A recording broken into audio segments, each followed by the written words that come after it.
Finance Committee meeting, Board of the Whole. Carol, can we take a quorum, please? Roll call. Sure. Mr. Grippo? Here. Ms. Hallen? Here. Ms. Ham? Here. Ms. Harrigan? Here. Mr. Martelli? Here. Mr. Perugini? Here. Mr. White? Here. Mr. Chairman, you have a quorum. Thank you, Carol. I don't see the pledge on the agenda, but unless the board minds, I will do the Pledge of Allegiance. Or am I missing it? Nope, you're not. Jeff, you want to pop up that flag?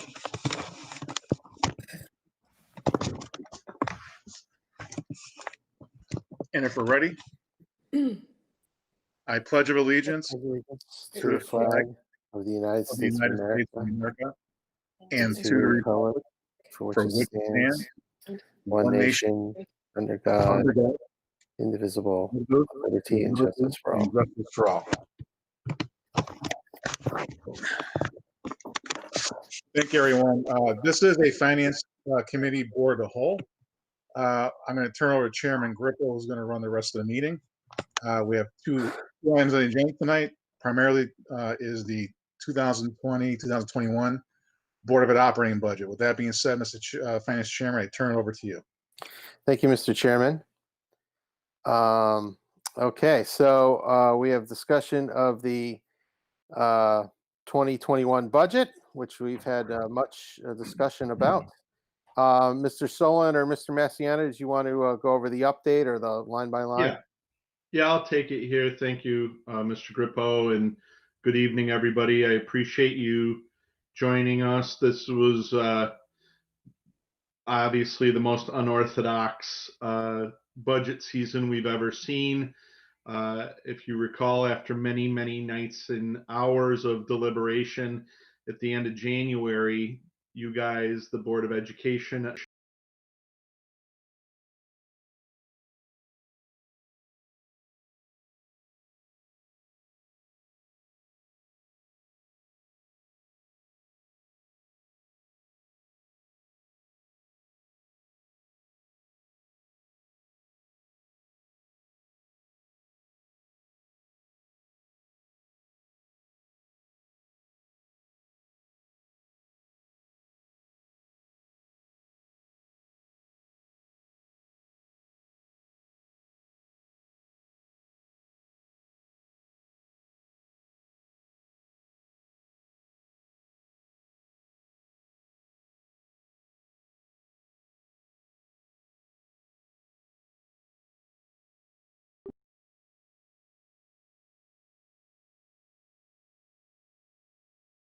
$93,926. That represents a 1.69% increase over this year's current operating budget. The increase to our budget in raw dollars is 1.2 million roughly. The reduction, therefore, that we need to make is exactly $908,628. So subsequent to learning this information last week, I've worked with our administrative team and really in kind of short order have tried to turn around for you a number of recommendations to get down to that approved dollar amount. As Mr. Massiano often says, that that this budget is about trade-offs and it's about priorities. And I think, through my tenure, I've really tried to focus on what we've identified as the school system as our priorities: complex thinking, social emotional learning, and as part of that, class size and meeting student needs to the greatest extent possible with the people that I consider to be most valuable for our kids. That's the staff that are working with them every day. So I'm going to share on the screen here line item reductions that our team is proposing and walk through with you as well how we kind of got to these decisions. So if you'll bear with me here, I'll just share the screen. Jeff, do you want me to share my screen and I could drive and you could talk? Would that help you? No, that's all right. Thanks. I'm used to driving and talking. Just kidding. But anyway, what you see here, I'll make it a little bit bigger. Can people see that okay? Yeah, I can see it. Okay, Yes, thank good. you, Adam. Because when I'm sharing my screen, I can't see you. So if you were nodding your head, I didn't know it. So what you'll see here is we go line by line through our budget. What you have is our expended 2018 amount, what we budgeted for the current academic year, the projected expenditure in the current year, the Board of Education approved budget, and then you'll see the change in the approved budget from the prior year. Really what we're looking at now is the far right adjustment. And that's, what recommendations are we making in order to reduce our budget line item? As I indicated, we emphasize staffing and personnel. That's the biggest. It's the lion's share of our budget. It's personnel heavy, and so that's where the biggest impact is going to be. As you can see, the teacher line at 33 million represents just about 45% of our overall budget. So in that line item, what we're recommending here is a reduction of $530,500. Now we generated that through the retirement incentive that we've offered staff. We had 14 people. We had initially 5 folks looking to retire. Through the reduction of or through the offer of the retirement incentive, we were able to secure a total of 14 retirements, or 9 beyond where we had originally figured. In that incentive plan, there is some cost to it, but the overall savings for us is $290,500. That's a significant savings in 2021. But I want you to realize that, while it's saving us $290,000 this year, this upcoming budget year, the subsequent budget year, it takes down our personnel line by about $420,000. So it's a big number this upcoming year, but the following year it pays even greater dividends, and that I think are anticipating a tougher year that year. The teacher reductions, come at great deliberation. We spend a lot of time looking at this. The 3 teachers we're proposing to reduce, 2 are at Dodd and 1 is at Cheshire High School. And I think that's, a preliminary projection. The 2 at Dodd we were looking at in 7th grade, where we have 3.5 teams, and we're looking to reduce it to 3 teams. And I had shared with the board previously that class size reduction, or that teacher reduction, makes class sizes basically right at their historic average. So where we had a little bit more wiggle room in our approved budget, the reduction in these positions is not anything that is really putting those students behind the 8 ball. And financially, we really need to look at those reductions. We need to make those reductions to get to this place. Now, at the high school, we are looking at 1 position within the English department. Alternatively, our special education staff, we're looking at that. Our team is reviewing IEPs, individualized education plans, and considering another option Just, we're thoroughly going through everything. So that may be an alternative to the one English position. That position, I think, is a little bit more sensitive than the ones at the middle school, but we are thoroughly reviewing that. So the combination of the retirements in those three positions get us to the $530,000. I'm just going to stop sharing for a second and pause here, because that is that's more than half of the total reduction that we're looking to make. So I figured this may be a decent time to stop and answer any questions. Looks like Ann beat me to it. So Ann, go ahead. Thank you. And thank you to Faith for getting me this link so that I got here in time. And also, Faith, nice haircut. Hey, that's cool. Thank you. You got in. I got it. Jeff, I'd like to hear more justification on that high school English teacher being cut. Is there evidence of fewer students in English classes, or, I mean, how are we able to take a position out? When I talked to Dr. Gadd, they're looking at how can we make a reduction? Where could we possibly look at making that reduction? Her recommendation, after evaluating all areas at the high school based on relative to enrollment, was to look at that one area in English. One of the teachers, we're actually cutting the two positions from Dodd. So this would result in 2 teachers from CHS being bumped. One of the folks from Dodd would go to the high school.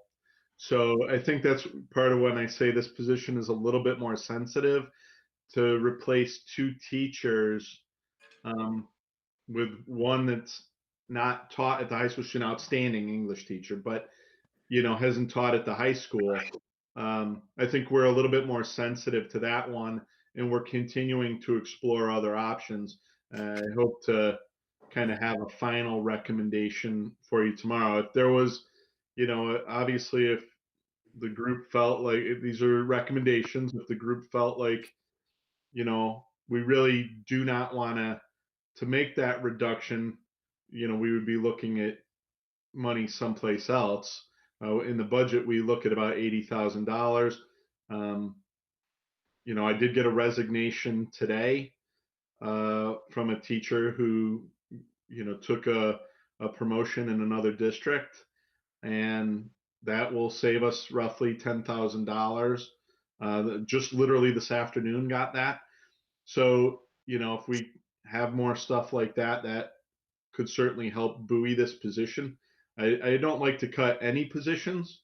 I don't like to cut other lines either.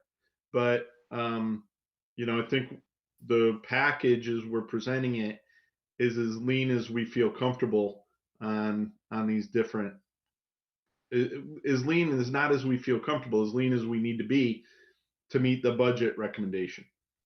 I just, I would be in favor of looking at that a little bit deeper tonight, because I'm not sure that I am comfortable with cutting those teaching positions. I'm thinking specifically of the position at the high school in the English department. Okay. Next question is from Catherine.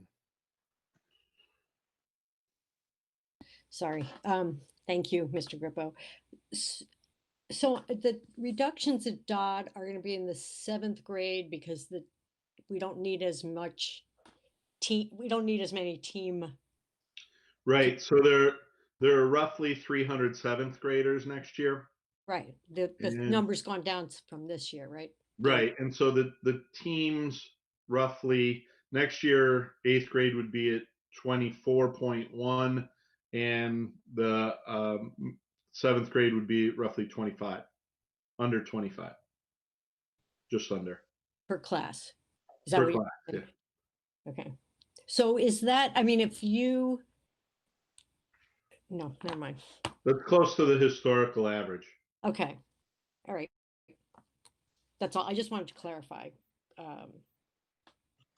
that we would have been making, would we have been making these cuts regardless of, we wouldn't, because it wasn't in our original It budget. wasn't in our original budget to make these reductions. Yeah, I think that, optimally, we would keep all these positions and the other line items that we identified, in order to do business and continue to propel the district forward. We have to identify areas that our administrative team believes is going to provide the greatest opportunity for our success. And, we don't like to cut teaching positions ever. If, once we identify an appropriate ratio, but, in looking at the total package, I think these reductions are appropriate. Again, particularly at the middle school, at the high school. Having been a middle school person most of my life and administrator at Dodd for 7 years, I think 25 is something that we could certainly manage. But optimally, yeah, we would prefer 21.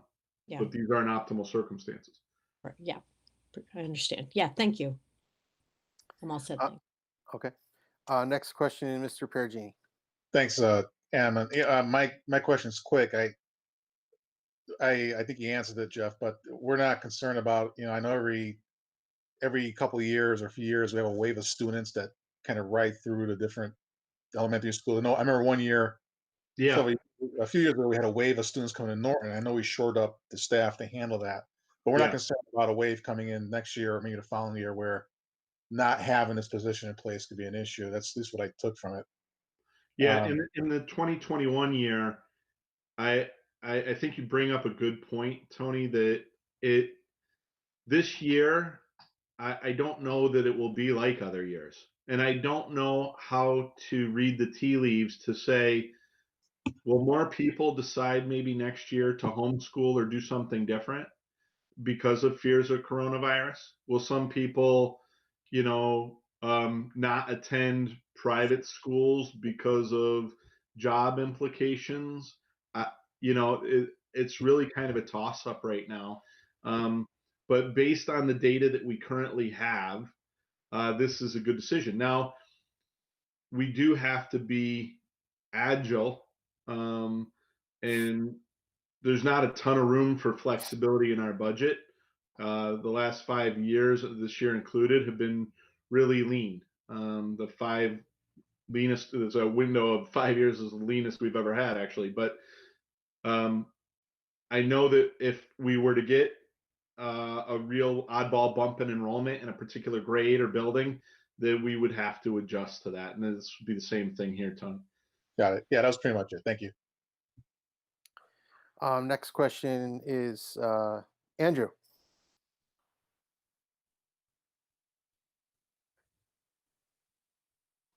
Mute button. Andrew there? Got me? There Thank you go. Okay. Thank you, Chairman Grippo. So my daughter's on Dodd, the super team at Dodd, which is the team and a half. So Jeff, what position's going to be cut? Is it going to be an English teacher, a math teacher?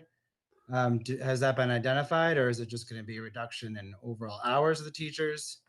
No, the positions, because of the retirements, there's a little bit of moving the pieces around on the board. So it would be a math position reduction. And however, one of the math teachers would bump into another spot because of a retirement in science, oddly enough. So it's just kind of weird because of dual certifications.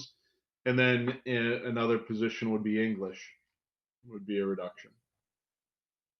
But that person would bump to the high school due to seniority. So there's no actual teacher losing a position.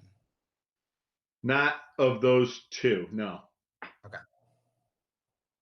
But the high school would lose people, yeah. Okay. At least one English teacher, maybe, we're debating a second. One teacher would lose their position. The least senior would lose it to the person at Dodd. The next senior may lose it based on our conversation and what we determine. And again, this is a recommendation tonight. Tomorrow, and we, I hope to have it absolutely final. Okay, thank you. Mr. White. Thank you, Adam. So what's going through my mind right now is 40 million people unemployed in the past 2 or 3 months. A lot more people pay cuts, a lot more people no raises. And I don't know what the numbers are, but I know I've heard, anecdotal stories about all that, and I'm confident that it is widespread across the US. So my question for you, Jeff, is what is the contractual increase with respect to the teachers union for their salaries for next year? Vin, I'm going to ask you to take the number, quote the numbers much better now. So for COLA and for just the COLA plus the step. For the teachers is 3.1% next year.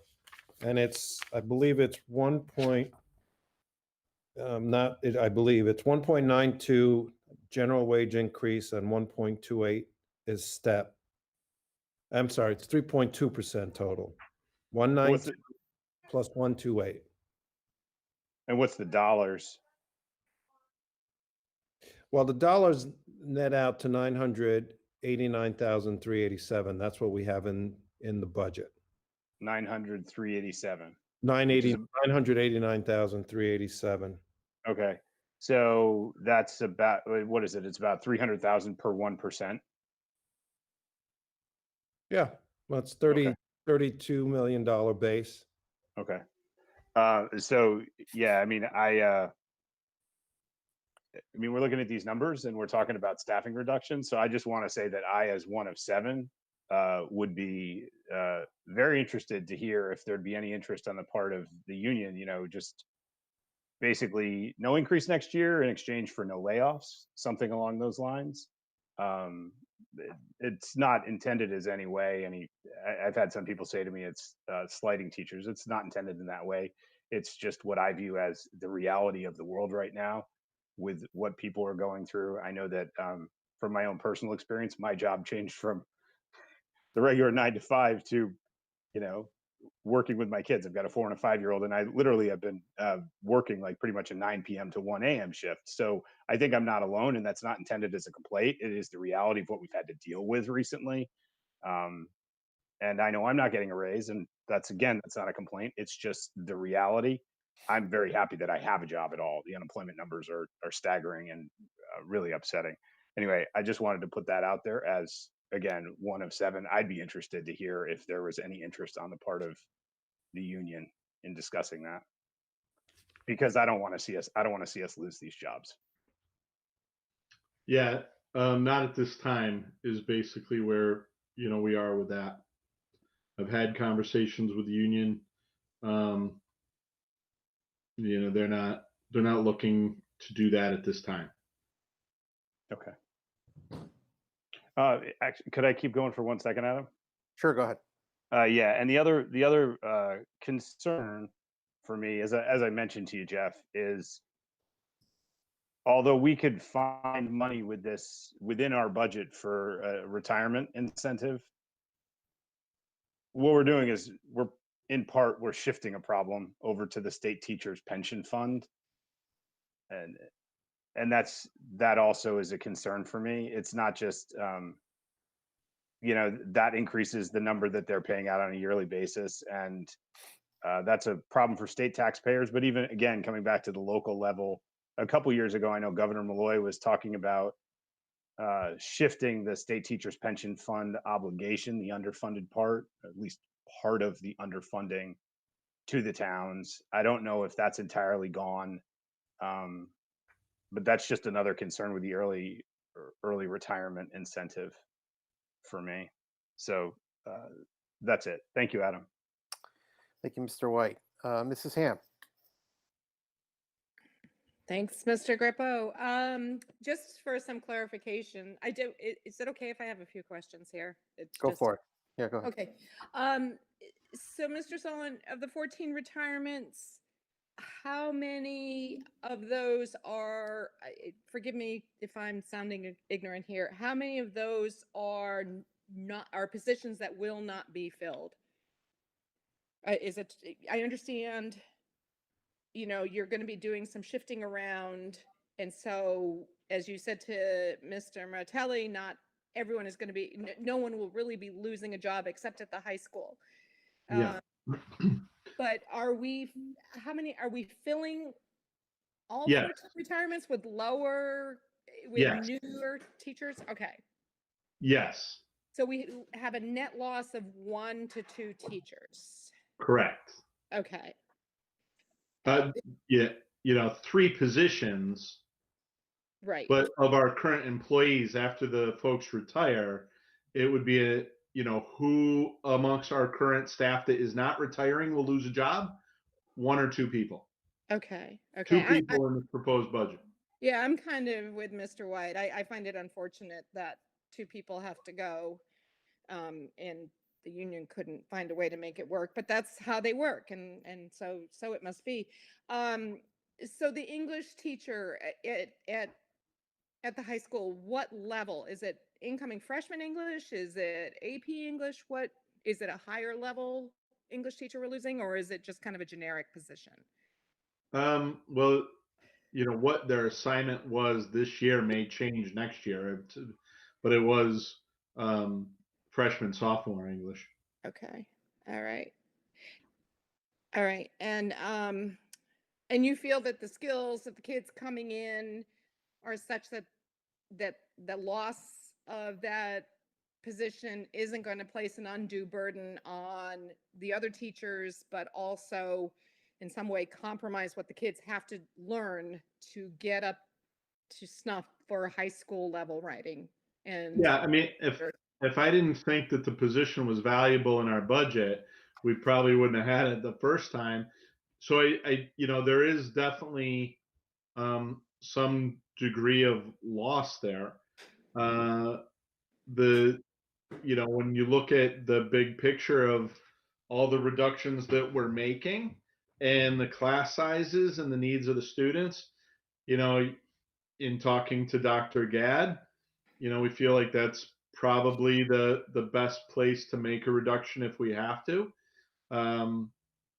That being said, I'm also continuing to work with special ed and evaluating IEPs to determine if that might be more appropriate. But it's one of those, I don't have that answer at press time. I will tomorrow. okay. So, we are looking at making a reduction out of that teacher line of another $80,000. Yeah. Yeah. And I appreciate it. And I appreciate what you and Vin had to do to get to this point. Just one other question. I laid this out for you this afternoon. My big concern, I think of all the grade levels, I look at middle school as being perhaps the most emotionally vulnerable. I just look at middle schoolers as in that area where they're trying to figure so much out. I am concerned about taking bumping the class size there.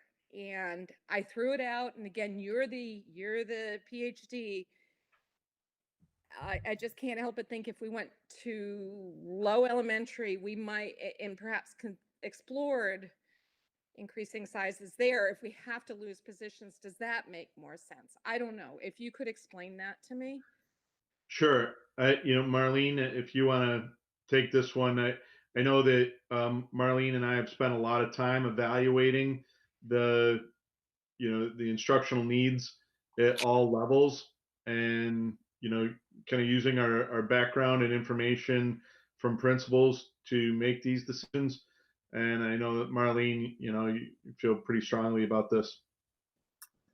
Yeah, so I don't disagree with you that middle school can be emotional time for students, but I think when you look at both the enrollment numbers of that very much smaller sixth grade class going up, knowing that the reduction in class size is not going to be different than it has been historically, I can get behind that.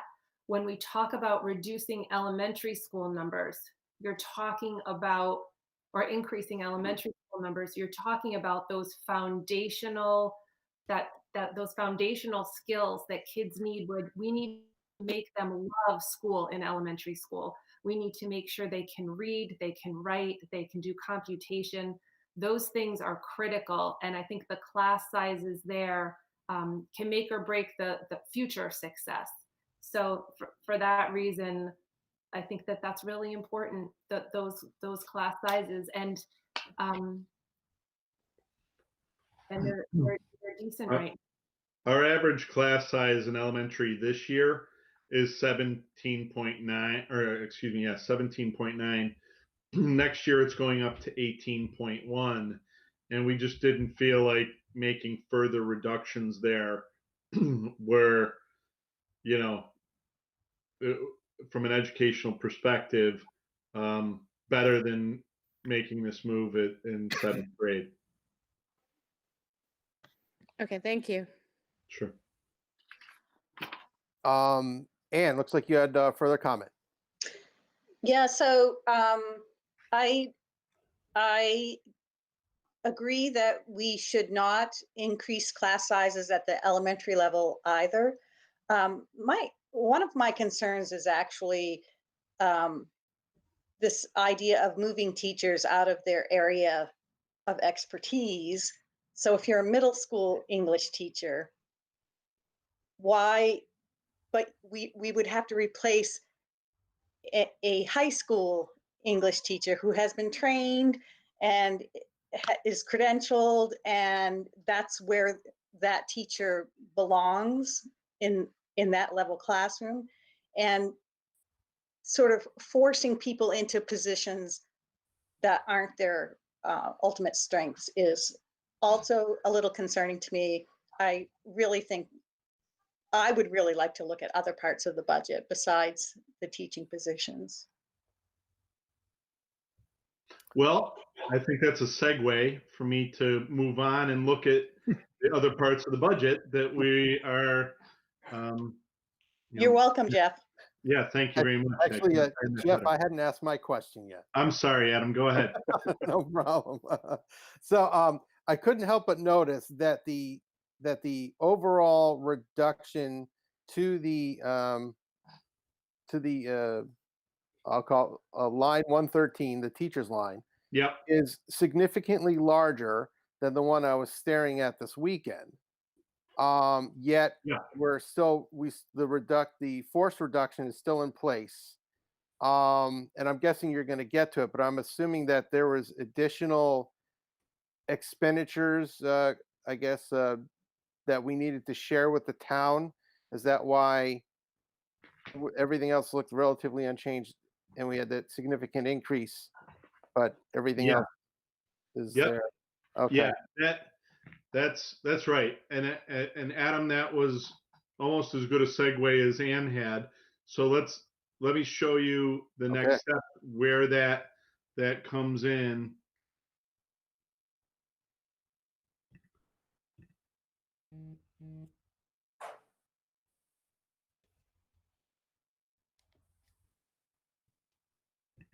Okay, so Adam, what you'll see in this is we move forward here, and I'm making it a little bigger so that you can actually see the font. But on the manager supervisor line is exactly what you're talking about. So through the town budget process, they identified a need for a capital project manager position. So this person's responsibility would be to really kind of be like an owner's rep supervisor of all capital projects conducted in the town of Cheshire, many of which take place in our schools. That position, we are, paying half of that salary that we didn't know about in January when we made our budget and the town ultimately adopted. So we are responsible for $42,500 that wasn't in the draft budget numbers that I sent you over the weekend. So you see these reductions, this is in addition to our budget, this 42.5, and then you see the reduction of $75,000 out of that budget, which includes the reduction of the school security manager position of $75,000 that we had budgeted. Now, this is another perfect example of, would we really want that position? Would it be valuable? Of course, that's what we budgeted for that purpose. But given the fact that we do have to reduce $908,000, we're going to have to try and survive without it again. It's better than cutting classroom teachers. We're reducing 2 IA positions, reducing overtime hours for our custodian secretaries, our support staff. We had a math interventionist, if you recall, in our budget at the middle school. That was a $25,000 budget item. We also reduced 2 elementary hall monitors. So as we went through the capital budget process with the town, we saw bids and stuff.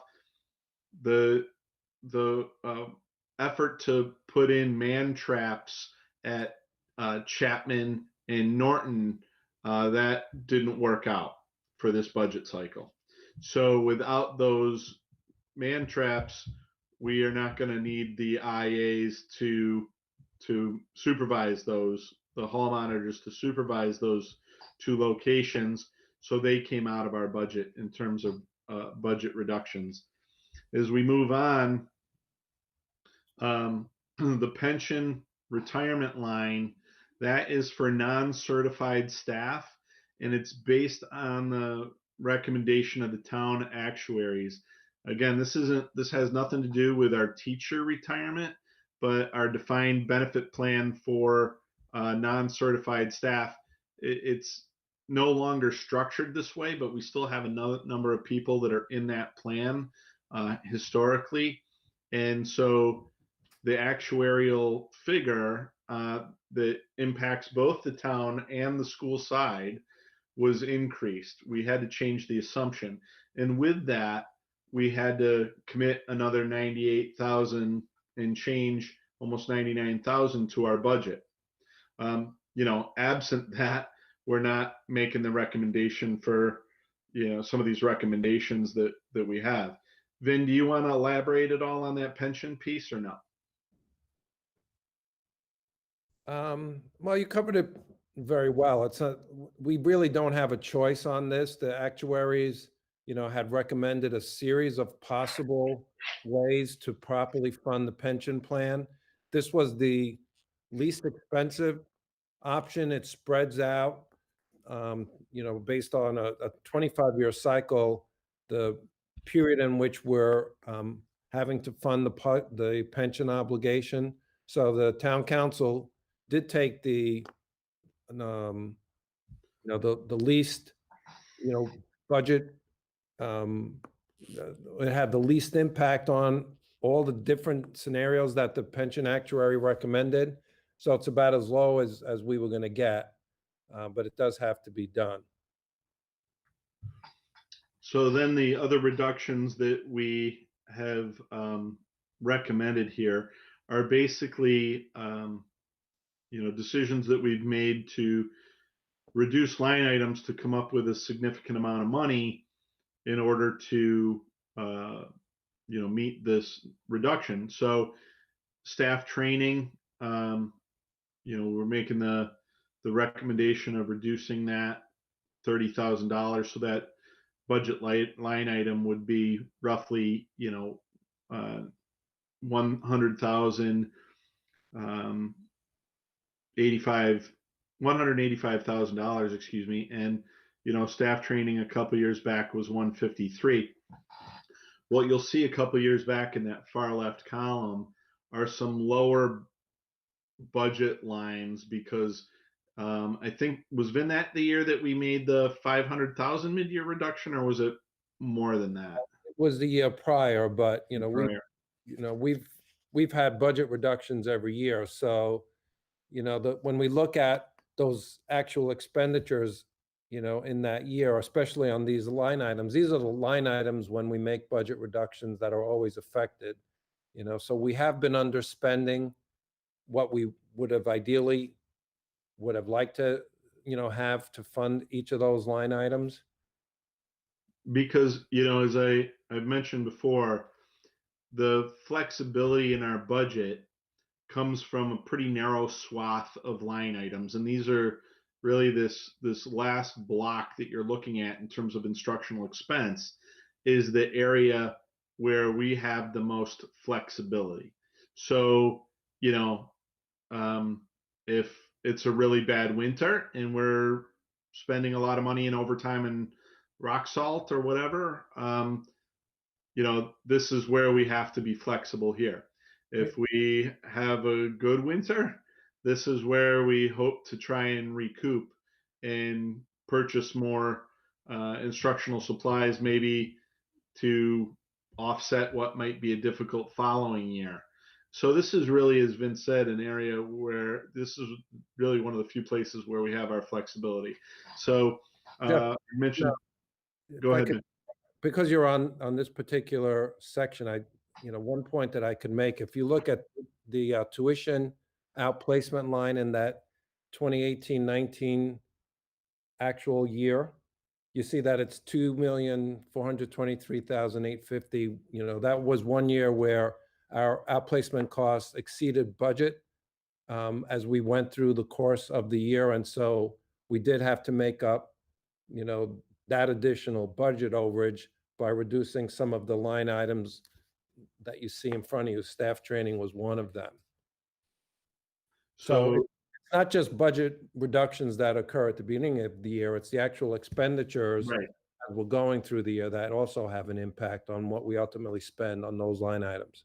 Yeah. So the unpredictable ups and downs within our budget tend to bear themselves out in this chunk of line items in the instructional expense. So a $75,000 reduction in the instructional supply line, $57,000 in textbooks and software, a $10,000 reduction in library periodicals, $4,000 in library media supplies, $36,250 in replacement equipment, and $11,250 in new equipment.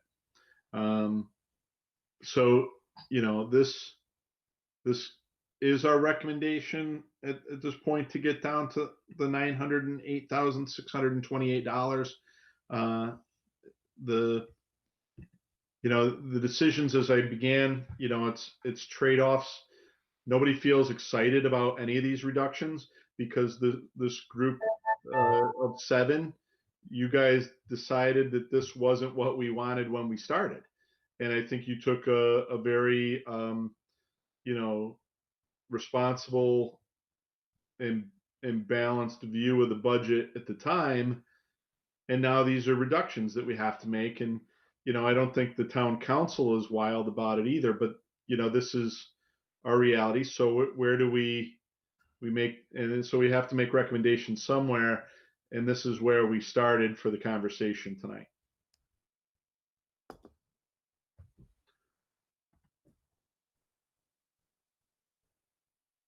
Adam, you're on mute. You're on mute, Adam. Hello? There we go. I got it. The control. I had to tap my screen or something. Welcome back. Yeah, thanks. Catherine, you had a question. I do. Thank you. I'd like to go back up to the line item 119, managers, supervisors, and go a little into more detail on this capital projects manager position. So this is a position that we did not ask for, I assume. Well, did we ask for this position? Is this something that the Board of Ed sort of initiated at all? I don't know that we initiated. I don't think it's fair to say we initiated it. It is fair to say that the capital budget projects are, plenty within the school system, and that there is a demand for a position like this. I don't know, if it was left to me, I would have advocated that we really need this more than maybe some other Teacher. things. Yeah. But then I think you're probably a more balanced view on this than I am. Can I just, look, it doesn't really matter how balanced a view it is, because I find it really objectionable that that cost was put onto us at a time when that's not, I don't care what anyone says, a critical position. And yet we're talking about having to possibly reduce teaching staff. So I don't know how it is that the town council has the authority to, and I'm sure they do, but I don't know where that authority comes from to just impose this on us in the middle of, our budget process. So I vehemently oppose that. Not that there's anything we can do about it, apparently, because it's a done deal, but I want to make it very clear to the community that we serve that that is really inappropriate, and it's an inappropriate cost to push on us at a time when we have to, cut what we needed by $1 million. So, I guess that wasn't really a question. But that's, and similarly, I have a follow-up, but not to that specifically, which is on the math interventionist at the middle school. So, it's probably the same argument as cutting the teachers that we've already had, but I'm a little concerned about having that position go away if that position serves the 7th grade, because if class sizes are increasing, which I'm sure, they can handle, would those students maybe need a little bit more support, possibly? Sorry, that's it. I'm done. Yeah, I think it's a fair question. Again, when we adopted the budget, we all felt that that was an important position, which is why it was included. Is it, you could make the argument that it becomes more important with a larger class size, but I think what we've done over the last couple of years is really focus on our core math instruction. And, we've seen obviously substantial gains in our performance. It doesn't mean that we don't need that position. Again, if we didn't feel like we needed it, it wouldn't have been included in our original budget. But as we evaluate the total picture, we feel like, that's something that we would hope to be able to potentially include in next year's budget. Right. Okay. I mean, no question that the performance of our kids is, really stellar. So, and the work on the math curriculum all the way through, thanks to Marlene, is seems to be paying off really well. So, I just felt the need to bring that up. That I don't think it's the right trade-off. That's all. Mr. Perugini. Yeah, very quickly, I had two questions, but the construction manager, and I know it seems like it was so long ago, I don't remember discussing that in our budget that we reviewed and passed before and over to the town for review.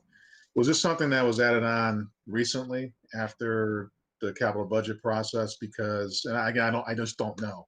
Is this because that the number of projects in the pipeline, when you break down what the town is going, what the PDC, for example, might be managing versus the Board of Ed projects, it would seem to take those as a whole.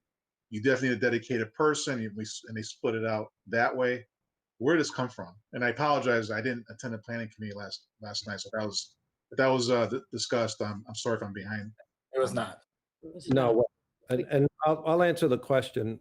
So the project manager position that is being introduced in tonight's budget did come as a request from Sean Kimball.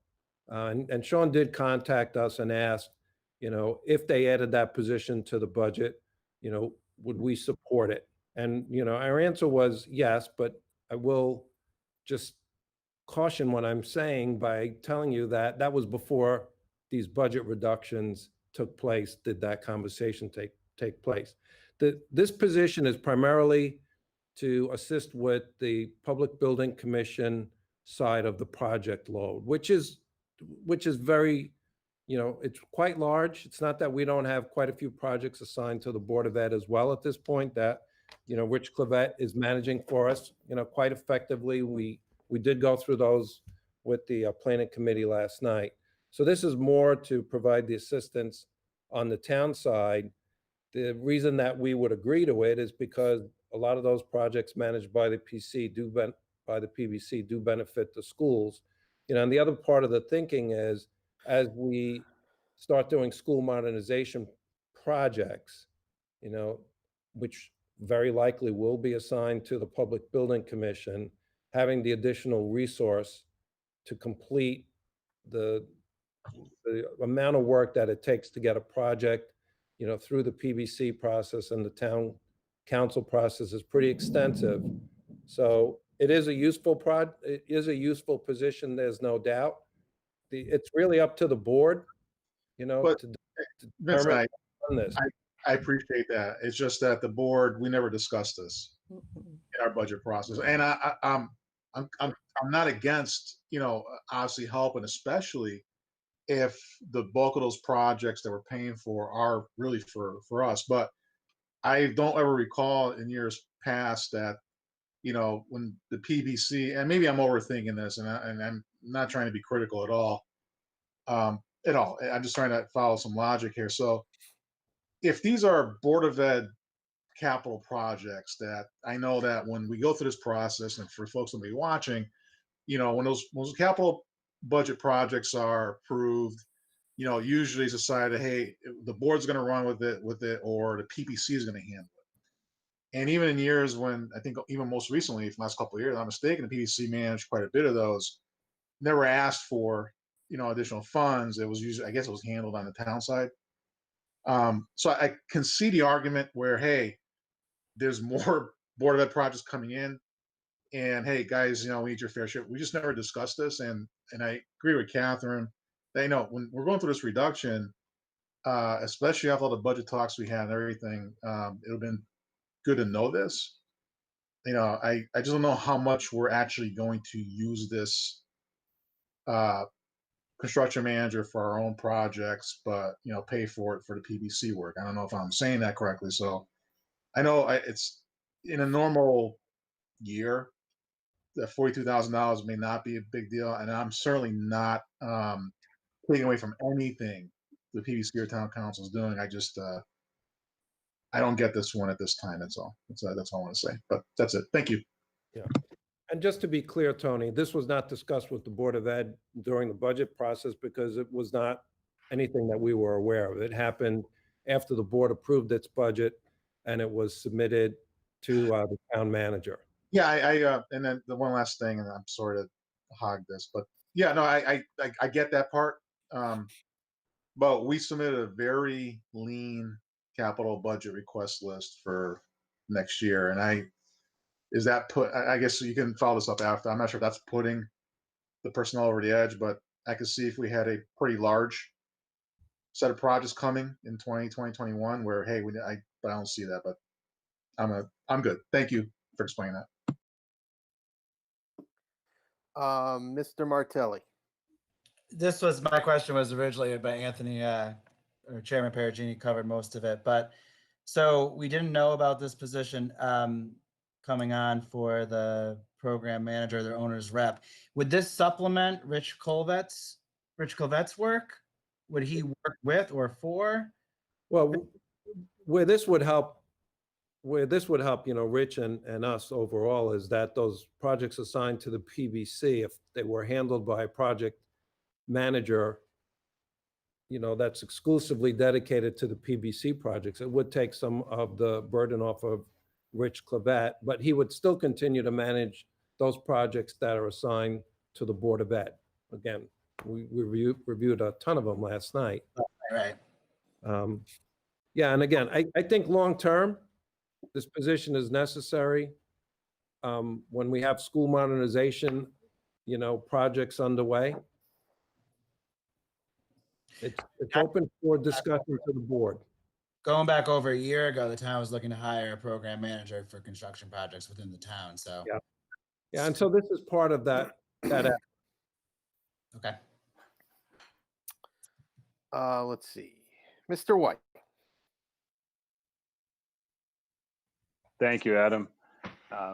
Yeah, I mean, I personally don't really want a lot of council input in our budget, but it is a collaborative process. And based on what I think you just said, Vin or Jeff, I mean, there was a discussion between the two CEOs, Jeff and Sean Kimball.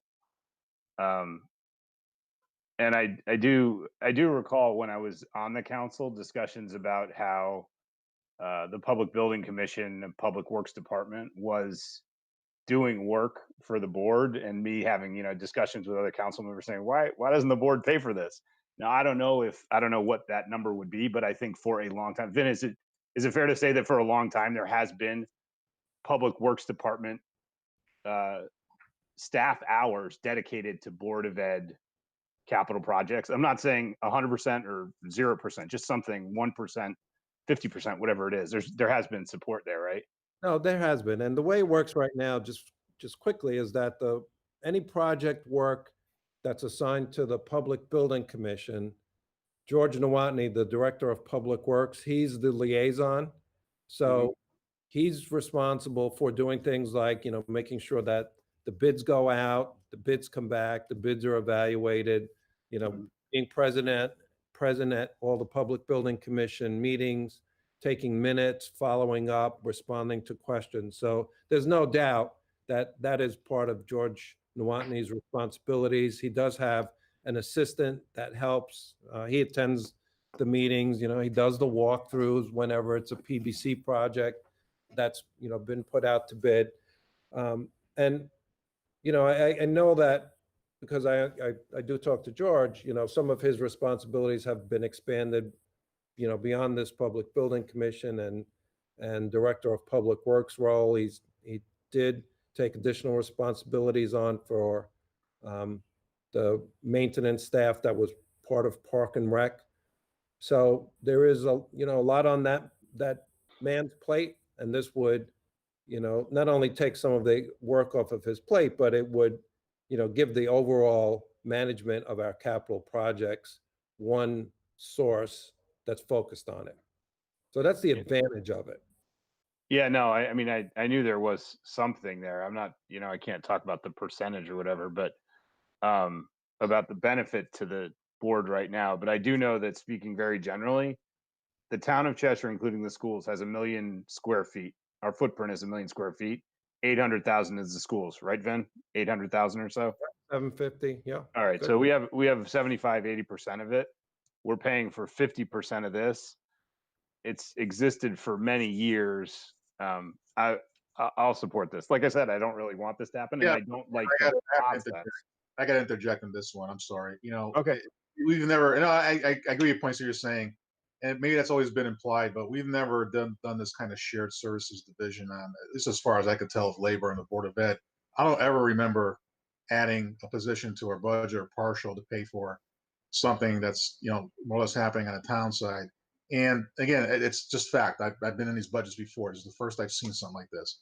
But it just seems to me that, if the town council is assigning these projects to the Board of Ed, the PBC, if they're assigning more projects to BBC, and George, he's awesome person, great worker, no was there. I think they should help you footing some of this. Now, I got to believe that the reason part of this is coming back to the board is because some of those projects do indeed take have something to do with us, and I get that. I just, I wish we had known about this earlier. I got to assume too that the budget increase we're getting from the town council includes the $42,000. At least I'll pay for this. I hope that's the case. I don't know. Just putting it out there. Sorry, Tim. I just want to. No. I mean, I agree. I don't really care for the process and the finding out right now and not a few months ago. Because, like I said, I mean, this issue has existed going back 10, 20 years. So, but the other thing I'll just to really, for the voters, probably, I mean, this is a collaborative process. I think we do share, don't we share IT to some extent, Vin? We do. We Okay. split the cost of Apex, Okay. which is the firm that provides, our network support and network monitoring services. We did share, before we had Apex, we did have 2 employees Okay. that were working in technology that we split Yep. with the town. So, I mean, we've And had then- some of those splits in the past. Yeah, and the other thing is that do we have an annual do we get part of the annual capital non-recurring budget? Well, we don't, only on a project by project basis is it My determined. point being that we have to go ask for it and ask for the money, and we got to work together is ultimately my point here.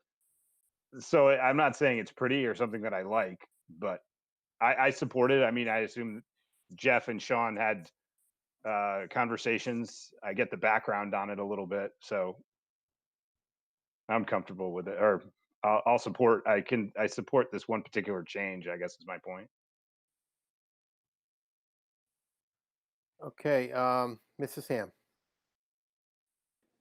Thanks. I do have to say, we're supposed to be autonomous bodies, and to slip in $42,000 or whatever we're talking about now,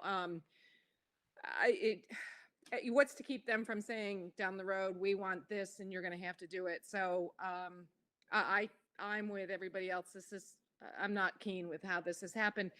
In terms of, by putting someone in charge, a single person in charge of all of the capital projects, are there going to be savings that accrue, just because we're streamlining the management, we're streamlining the projects, the bids aren't going out over and over again? And will that happen at all, do you see, Vin? I mean, I don't know that there'll be savings, dollar savings when we actually put out a bid. But the work, should get done on a more timely basis. And one person focused on project manager, and assuming that we hire a person with the right skill set, will be able to, help us do our project work, not only, more effectively at the bid stage, but also as projects are being managed throughout the life of a project. So there is a benefit, but it's not, I can't. It's not a dollar and cents. I don't think it's a dollar for dollar benefit on the, actual bidding of projects necessarily. Okay. I just didn't. Okay. I was just going to say, if there are any to accrue, I sure hope they apportion them appropriately as well.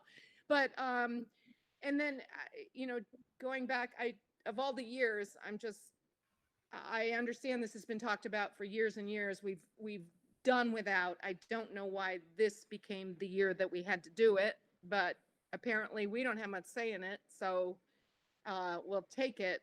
Can I just shift gears quickly? Where, Jeff or Vin, are the IAs coming from that we're reducing? The IAs in our budget that we're reducing have not yet been assigned because we haven't been able to fill a couple of positions historically.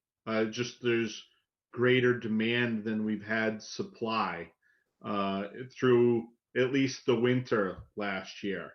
So what I've said to our special ed team, and they're meeting, like I said earlier, tomorrow morning to try and finalize some of this, is where will these assignments come from, these 2 positions. So they are working on that, where they can work on scheduling to try and tighten that up. But I couldn't tell you definitively. It's not from an individual student. It's not from a specific IEP service, but we are trying to reduce that line by 2 people. Okay, thank you. Mrs. Hallen. Thank you, Mr. Grippo. Not to beat a dead horse, but then I will. On the project manager position, I just want to bring up a couple of things. First of all, as far as I know, during the meetings that the town council and Board of Ed had with respect to the Board of Ed budget, those budget workshops, there was no discussion about this project manager position. And I know this because Tony hadn't heard of it. So the more I think about it, the less happy I am with the way that the town council, whether we have to work collaboratively or not, I don't find that to be a very collaborative, approach to the Board of Ed. I don't at all object to the concept of a project manager, but since the town council is the one that decides who gets which projects, whether it's the PBC or the Board of Ed, and on the Board of Ed side right now, we're kind of, keeping things as small in terms of projects as we can because of the school modernization committee work. I just don't see why there's a need for it. Other people have said this, but I also don't see why there's a need for this position at this time.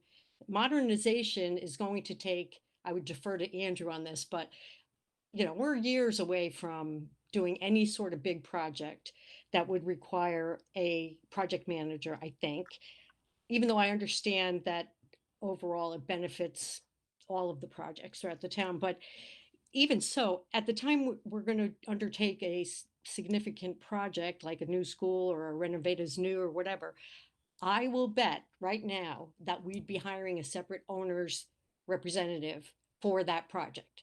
And so, I don't, that argument that we're going to be modernizing our facilities and so we should bring on this project manager now does not wash with me.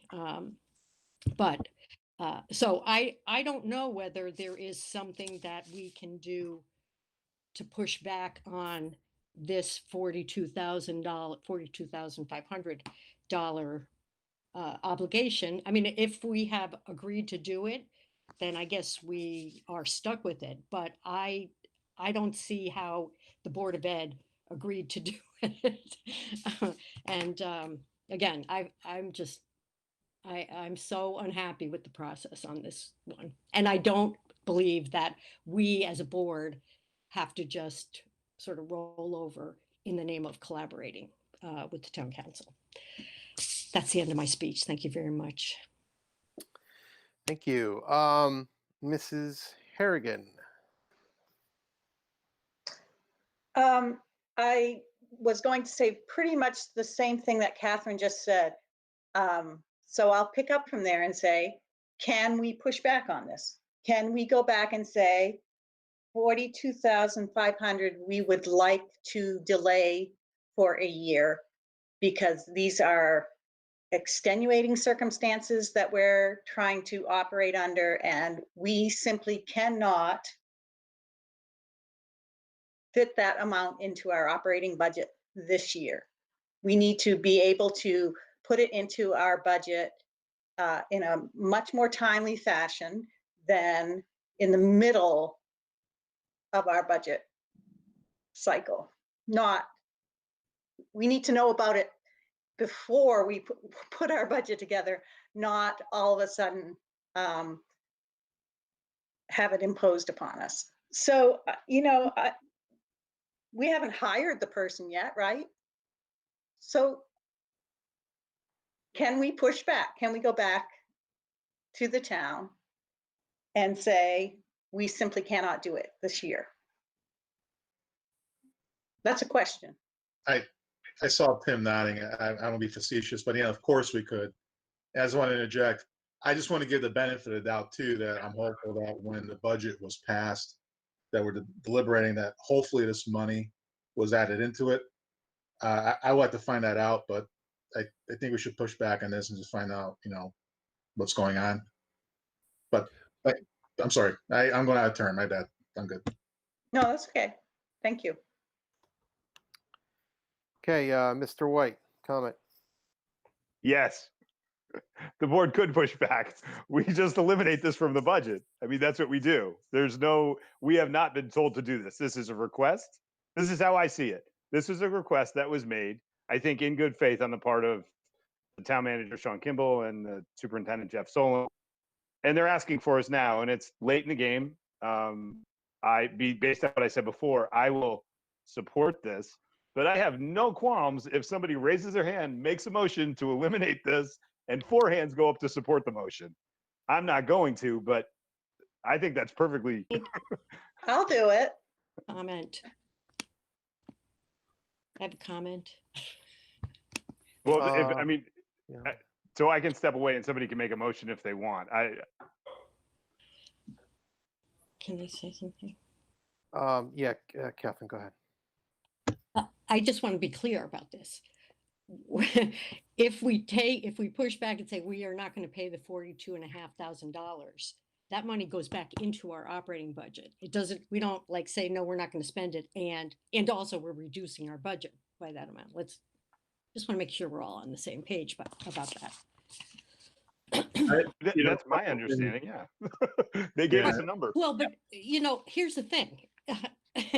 We can't do anything about the bottom line of what the town council approved. So it's up to us to figure out how to get where we need to be. But so the 42.5, I mean, I'm also happy to make a motion, but I'll let Ann do it. Just a couple of points here, if I may, that, tomorrow we'll be making the request of the council to roll over $200,000 of our current, operating budget to address COVID-related impact from this current year that we never saw, never budgeted. I mean, obviously, we've saved substantial money, predominantly through transportation, but we're going to be making that request tomorrow too. At the same time, we're telling them, take your $42,000. So let's not be surprised when 200 becomes 100, 900, 1 million, 100,000, 80, whatever the number is, 160. My math is 158. Thank you. A little jammed up here. We got 40 hours of work in this week. It's Wednesday. So, I'm just pointing that out. I absolutely agree with everything that everybody said about process.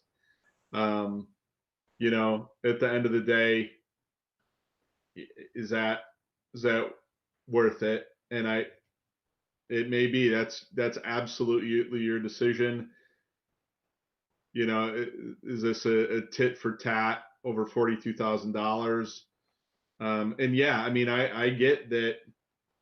I'm thinking of that English position right now. I want to do everything I absolutely can to save that position. And so, we're continuing to hunt for ways. Would $42,000 help? You bet. And so I think, I just want to provide full context. And if we want to go down that road, we go down that road and we have the conversation with them. So I would like to comment at this point. So firstly, and I thought that you had added this in one of your correspondences with us, the special ed positions that we had approved in our budget. It looks to me as if they are remaining, right? That 1.5, which ends up being 0.5 for 3. So those remain, correct? That is accurate. Okay. So those could also be up for consideration. I know that you had made the case that because of what we may be facing in the fall, that having that extra support in special education was more important. Is that correct? Yes. Okay. So that's the if you could go over those positions again. Those are 3 positions, correct? 3 part-time, I guess, or however you spell those out. Hold on one second. I'll pull up exactly what they were. So we're increasing a board certified behavior analyst. If you recall the presentation that was made at Highland School back in the fall, those services are critical for students who are particularly on the autism spectrum and need intensive special ed services. We're finding, the demand certainly is there for that 0.5. transition services is that post 18 to 20, it's at 18 to 21 group that generally works through Quinnipiac, either in North Haven or in the Mount Carmel campus. The demand for a 0.5 special education position at Darcy. So that's what you're talking about, Adam. Those 3 half-time positions there. We did add 6.7 IAs into the budget because we were carrying them over, but we're reevaluating 2 positions that we just haven't been able to fill, and trying to see how we eliminate those positions. I'm working with the special ed team to do that. Okay, so then, so what's the value of the 3 special ed? Is that 20,000 per? I forget what we were calculating. Well, we something like budget about 40 per. 40 per. Okay. Yeah. And then, and maybe Mr. Martelli could shed some light. If I recall, the council appropriated to us 150,000 for what now is Colliers, if I'm remembering correctly.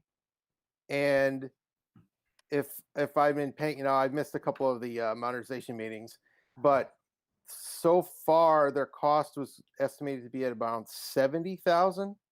Am I incorrect in that assumption? It's about that. Vin, do you remember off the top of your head what the final negotiated contract amount was?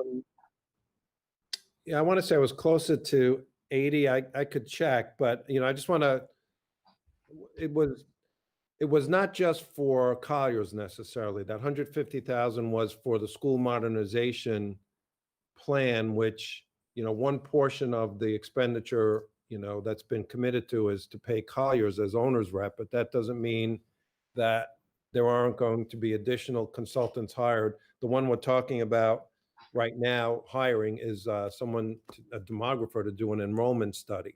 So that would come out of that 150 as well. Okay, so then Hey, that, real quick.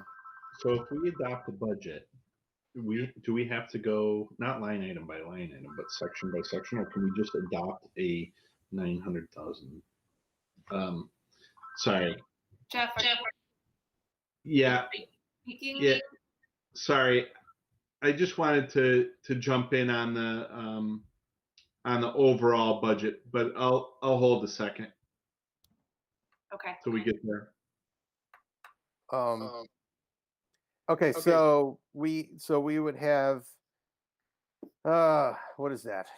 80, not 80, 70,000 left, basically. But and does that line item get rolled over with the other 200,000, or how does that work exactly for that appropriation? Is that what line item does that hang out in?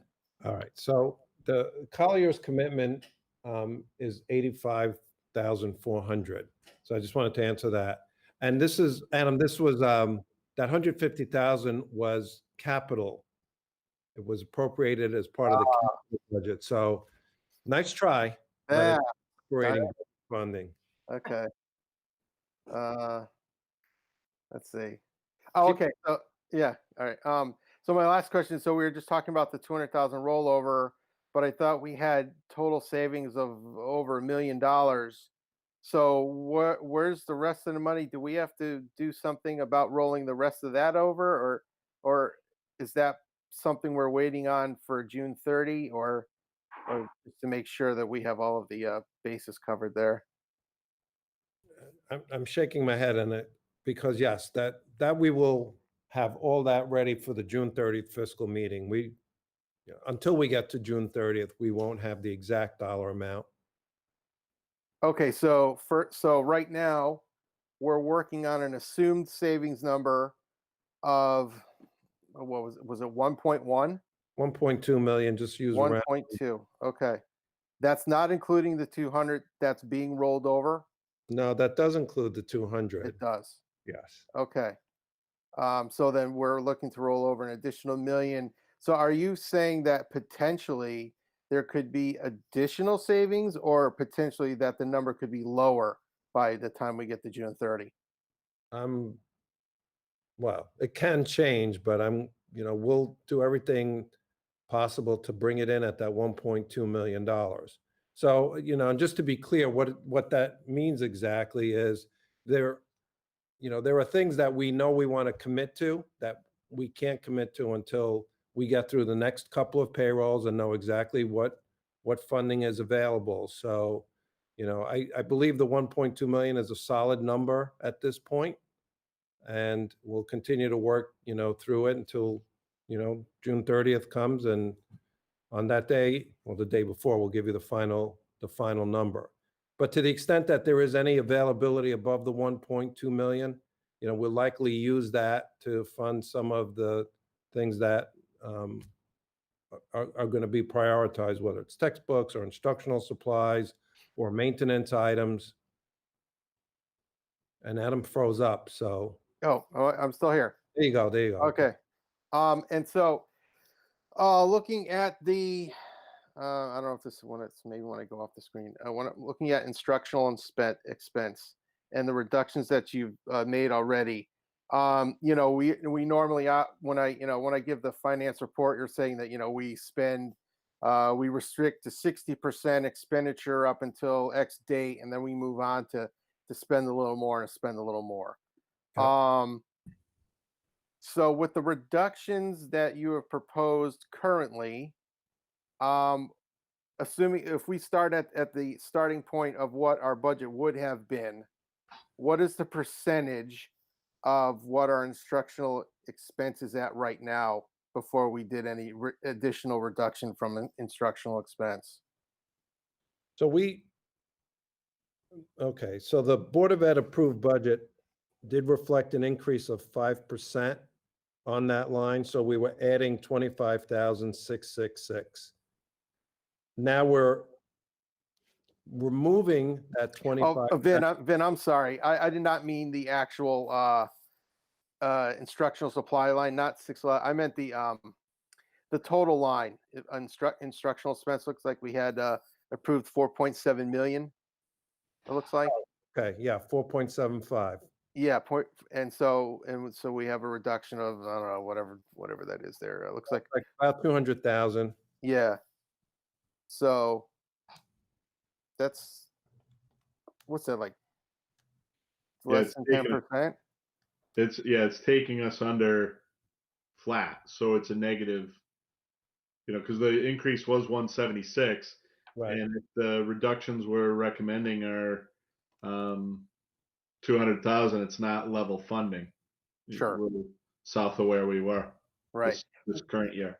But what I'm getting at is so that, like for this year, when you incurred, when we got to that, $1 million number, which is, a huge number, what was the actual expenditures from that section? Did we reach, it sounded like we had approached 60 and maybe pushing to 70% of the total allocated. Yeah. We've told the administrators that they can spend up to 80% Right. of that before we put the cap on it. Right. Now, to Vin's point, if, again, there's still several weeks left here. If we were to find savings in excess of 1.2, right? You're not going to come up with another, $400,000.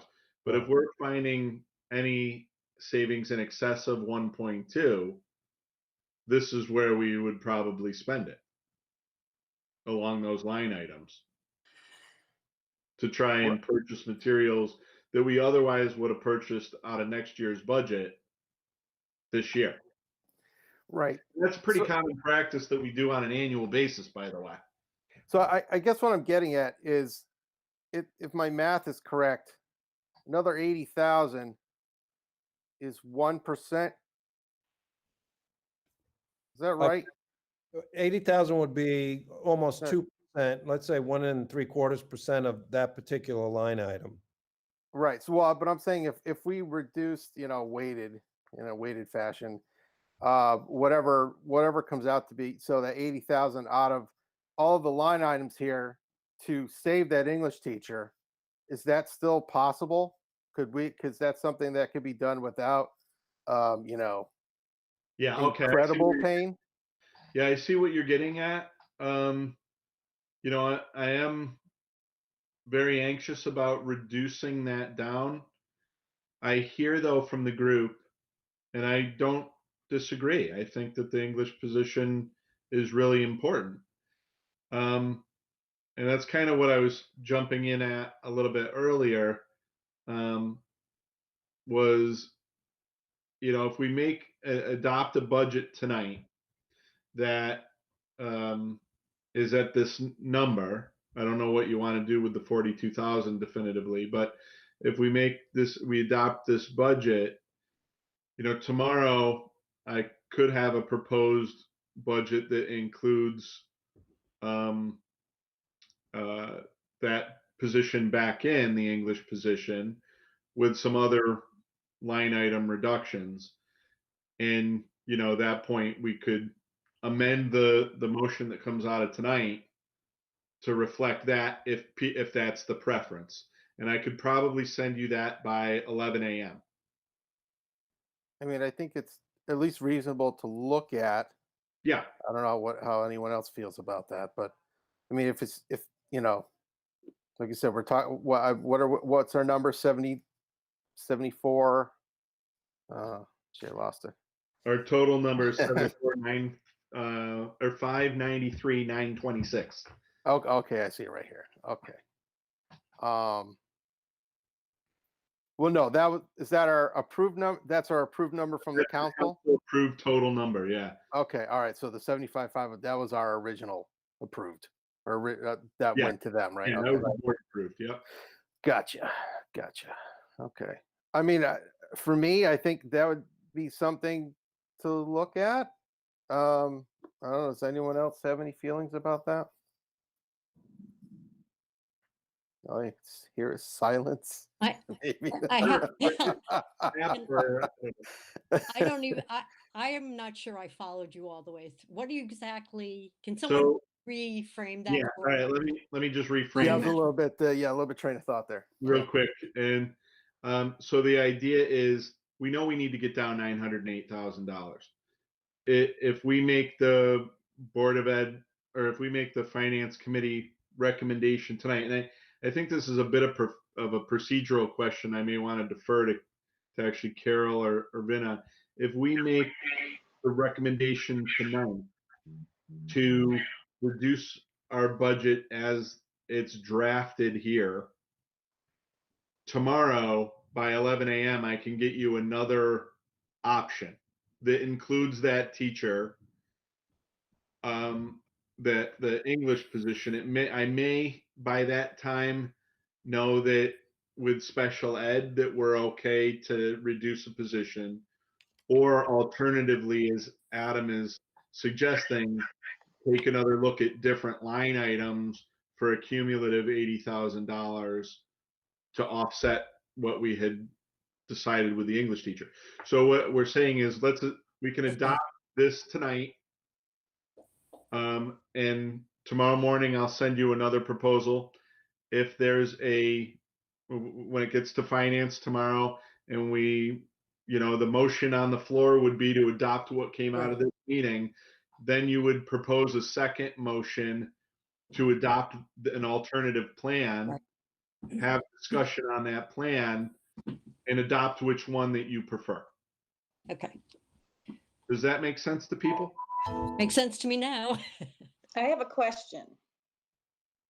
Go ahead. Yeah. So Jeff, I'm a little confused when you're talking about the English teacher at the high school. You keep going back between the teacher and the position. Am I correct that we have to keep the Dodd teachers also if we want to keep the teachers that are? Okay, so you had mentioned earlier that there was that little bit of a concern about a teacher jumping levels. And I will. Yeah, moving teachers around. Yeah, when I was Dodd principal, it broke my heart, and I really avoid talking about individual teachers here, but we had a teacher who went from Dodd to CHS, English teacher, and it killed me. she's a phenomenal English teacher at Cheshire High School. So, the certification runs 7 through 12. And I, knowing the individual, have full confidence that she will do a bang up job wherever she is. I feel like you could throw her in a tent in the middle of nowhere with no supply and she would make it work. And so that's not so much of a concern for me. But when we talk about reducing the position, we're talking about reducing a position from our English team at Cheshire High School, which, I appreciate absolutely. And I understand that that's not preferable. So what I'm suggesting is we adopt what we have here, and either tomorrow I can, propose a new option, or we could have a special meeting of the board 15 minutes before a finance committee meeting of the whole 15 minutes before. I could throw it out. We could discuss a little bit and then, make a revised motion. It's up to you guys how you want to do it. Just to be clear, I don't have concerns about the middle school teacher hopping up to the high school. I have concerns about firing, in a sense, a teacher that we have put our resources into that's doing really well at the high school. Do we really want to let that person go? And that may mean that we have to keep all 3 teaching positions, the 2 at Dodd and the 1 at the high school. Yeah, in order for me to get down there, I mean, you're asking to come up with $250,000. And that was my question. How much money are we looking for? I mean, that 240,000, and it's, do I want to keep every teacher? Yeah, but I think I'm down as low as I can go on things like staff training in a time when we definitely need staff training. What we're doing now is unlike anything we've ever done before. So, if you want, I guess we could not adopt a budget tonight, like out of this committee, hold off till tomorrow, and either have a special meeting before looking at this versus other options real quick, at 7 o'clock or something. And that, or, just make a motion. I think it should come out of committee. So I'd prefer a finance committee meeting of the whole at 7 tomorrow. If you want to look at a couple of different options, I think, and I would, my preference would be to try and add that English teacher back in that position. And how do we do that? Let's look at some of the options tomorrow. Okay, I would be fine with that. I agree with that. And not to add another half hour to I'm sure a long meeting we do tonight, but I think that's probably the current way to go. So I have no problem with that, but I defer to the finance committee. So, let me just ask Carol, in terms of posting, am I okay with doing that at 7 o'clock tomorrow? I mean, it would be kind of quoted. We wouldn't be meeting the 24 hours. So I don't know if things have changed now because of COVID, but we wouldn't be making the 24-hour deadline of posting before a meeting. So it could make it an illegal meeting. Yeah. So alternatively, what we would do when we get to finance in the board meeting tomorrow would be, really to break into what we're doing right now, which is reviewing. Somebody would just have to put forth a motion for either of the budgets, right, Carol? Sure, you could do that.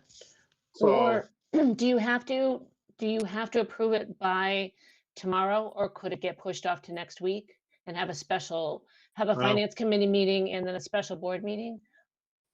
For me, the sooner we can do this, I can't really issue contracts to people. Okay. I can't make assignments. It's the further we push this off, logistically, the more challenging it becomes for our staff. But, so my preference would be to try and resolve it tomorrow. So if we can, tomorrow, I think what we do now is make a motion to adopt this budget, like to move this forward for tomorrow. I will send you a revised option by 11 a.m. tomorrow. At that time, you can review it independently. At the board meeting, when we discuss the finance committee motion, if there seems to be interest, an alternative motion can be presented for that budget. Well, yeah, the motion will be on the table, whatever's passed out tonight. And once that motion is made, someone can make a motion to amend the motion, and we can talk about this detail. And that's, Thank you, Tony. I agree with you. But yeah, again, I wish I didn't realize it was already less than 24. I didn't even know it was past 8:30.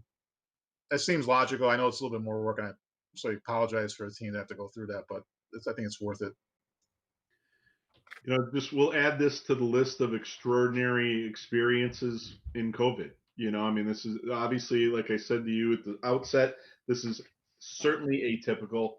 And I think we're all doing the best we can to make it work.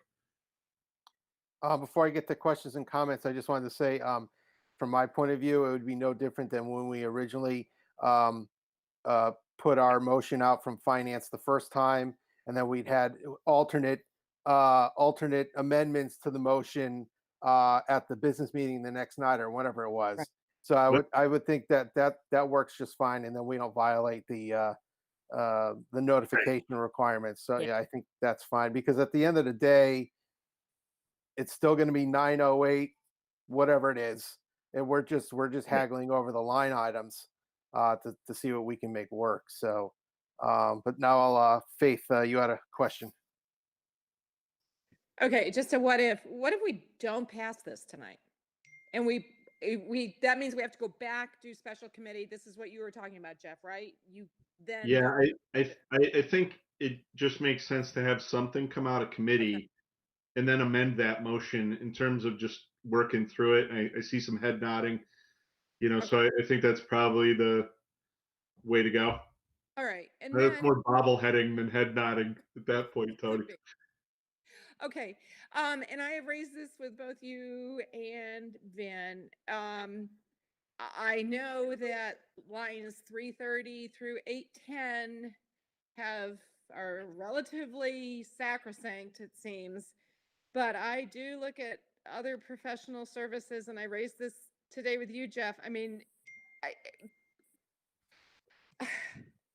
it seems the only ones who are not taking a hit in this are the professionals, the attorneys and the CPAs.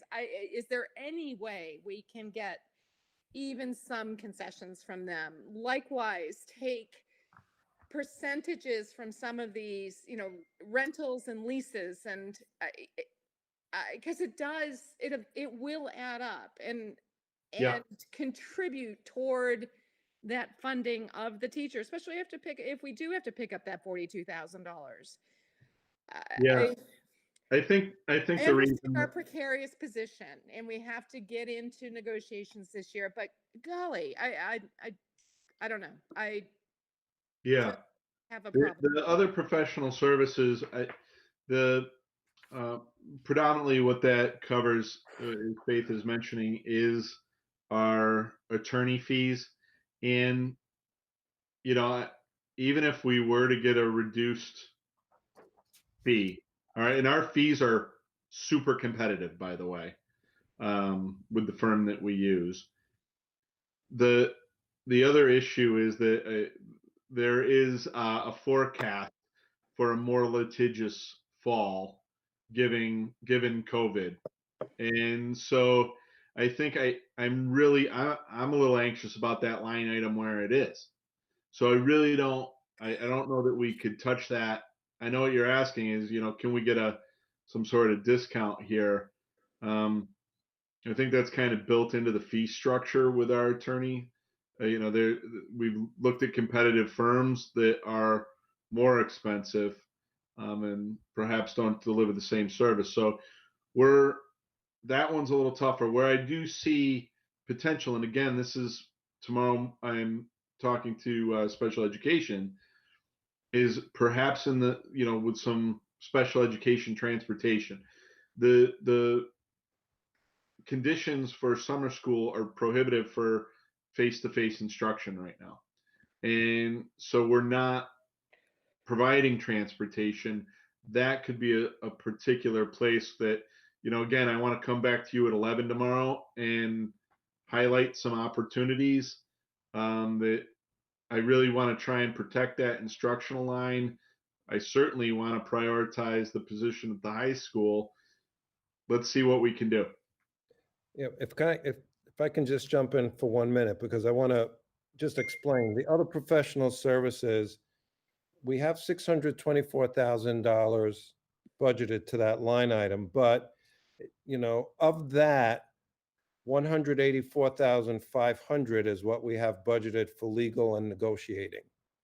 338,600 is technology services. So that includes the price that we pay Apex Technology. It includes the annual purchase of Power School and some other of the key software that's used in the district. 32,500 is budgeted for the annual audit, which is a requirement. So, I just wanted to clarify that of the 624,000, about 185,000 is the legal fees. And unfortunately, in prior years, we've exceeded that particular budget for the legal fees. The technology service portion is pretty stable. The audit's pretty stable, but the legal fees are the ones that, like in 1819, we expended 277,000. Some of that is for special education, and some of it is for just other general attorney fees. So what I was explaining to Faith was, because we have teacher negotiations and administrator negotiations next year, if they do get extended and we have to go to mediation or arbitration, that budget's already pretty tight. So that's the issue I see with that particular line item, Faith. Okay. But I understand the request. If we want to look at other places, we could do that overnight. Trade-offs, then these are not easy decisions. They're just trade-offs. It's the lesser of the evils at this point. Y'all didn't want to sleep tonight, did you? I get my naps when Vin's talking to me during the day, so I think we're okay. Anyway. We start talking about insurance. Anyway, so it sounds like we've kind of come to a resolution in the group to put forth a motion that adopts the budget as written, with the understanding that tomorrow morning I will get you alternatives and for you to consider before tomorrow night's board meeting. Is that fair? Yeah. It might be. Catherine and Tim, you both had comments. So, Catherine, did you still have comment? No, I think I've forgotten what it was.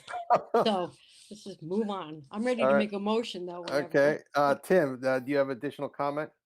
Yeah, so just I know it's not exactly what Jeff was suggesting, but based on Faith's comment, I mean, we could go rebid attorney services, right? We could. Yeah.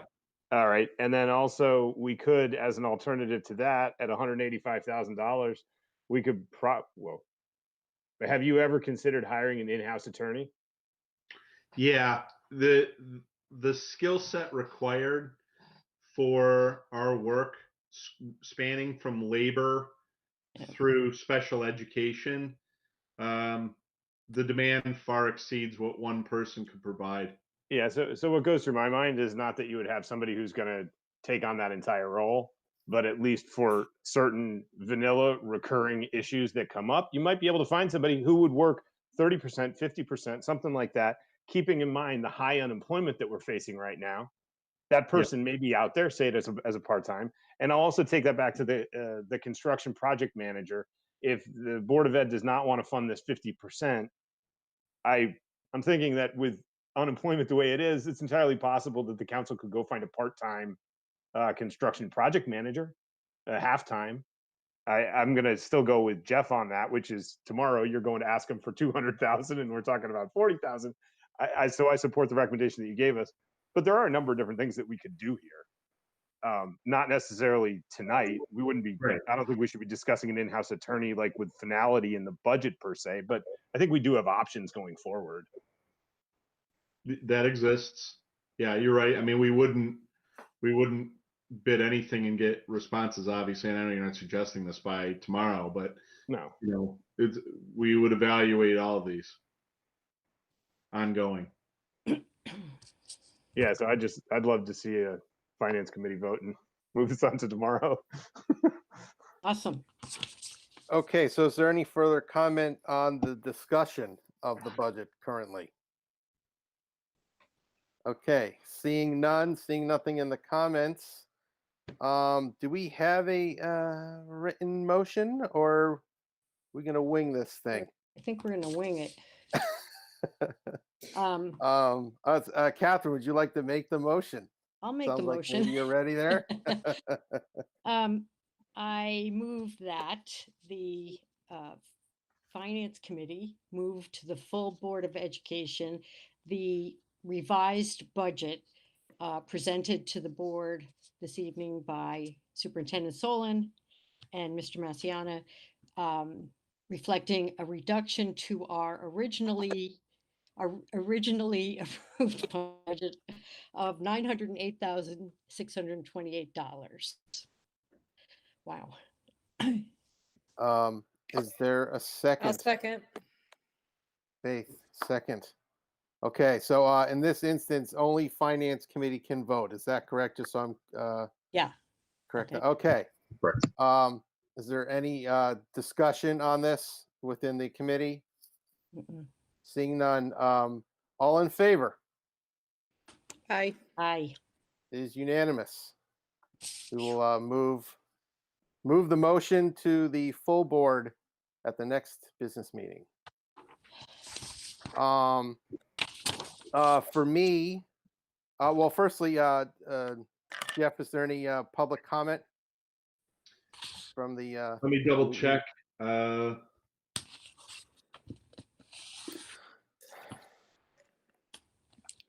No. Okay. For me, I guess under other, and this would fall under old business, so I don't know if I need to make an amendment to the agenda, or if we need to make an agenda for me to discuss old business. Does anyone have a thought on that? I would say yes, just to follow our rules. If it's not on the excuse me, if it's not on the agenda. I'm sorry. I just thinking of something, started coughing. I apologize for that. I don't have the agenda in front of me. Is there an old business section? I didn't see it. I don't see it on here. Usually it's like assumed, but I don't know if it's I would not, ask if the it's not there, it's finance not assumed. Yeah, I would have to finance committee just to do a quick motion to modify the agenda to add the item to be discussed, and then we'll take it from there. Okay. Alright, Do I sure. need to be specific as to old business, or can we just add old business? I guess we'll just You can Faith, add you old had your, This better be Yeah. worth it. You say you want a motion to add an agenda item, old business, to the current agenda? Is that what Motion Yes. to amend the existing agenda to add that, correct, yes. Okay. All right. So I move to amend the current agenda to add the existing agenda to add old business to the agenda. Does that make sense? yes, Yes, and I second. thank you. Okay, is there any discussion on the amendment to the agenda? No. All right, all in favor? Okay, unanimous. Yes. Thank you. Thank you for this indulgence. So my old business, but a lot of things happened that night, but on the March 12th meeting that we had when we, I guess, officially shut down the schools, we had it was left to me as part of the discussion to meet with town officials about establishing scope for the audit of the student activity accounts. And so finally, last week, I met with Rob Orris, Sean Kimball, and Jim Jascott to discuss what the scope would look like. And it just happened at that time that the town was putting out the RFP for, I guess, to bid out for their audit services for the year anyhow. So we crafted a professional, I guess, request inside the RFP. So what I would like to do is to make a motion that encompasses the, I guess, what the town will be asking for, just so that we have a, or at least I would like to see a show of support come out of the finance committee, since it was, since the original idea, since the idea originated here, so that it could be discussed for the full board. And in addition, the actual cost of the audit is unknown at this time, but it will be part of the bid that's going to be, or part of the RFP that the audit firms will be bidding on.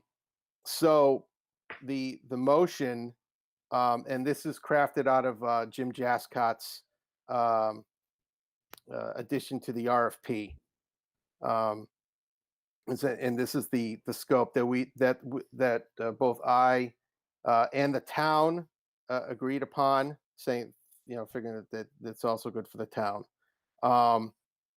So I would like to move that the Cheshire Board of Education Finance Committee submit for approval to the full board that an internal control and operational review of student activity funds, including the high school, middle school, and 5 elementary schools, the turf and educational program special revenue funds, excluding grants, adult education, and summer school activities, and Board of Education general fund expenditure credits to determine if internal controls are adequate and that activity is being properly reported. The review should include identification of all sources of revenue and testing of expenditures, focusing on but not limited to larger transactions, to determine if policies and procedures are being adhered to. Upon completion, a formal report should be issued detailing results of the procedures performed. So that is the very long motion. Just to begin discussion, Catherine, go ahead. I saw your hand go up. Sorry, Adam. So I feel like this is something that probably requires more discussion, unless you're telling me that there's a real time factor here. Well,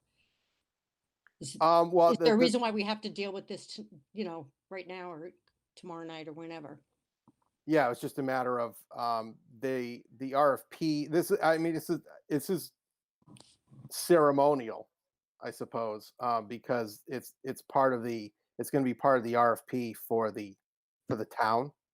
But since that we requested it, I thought it would be good for us to actually support a motion, since we asked them to do it.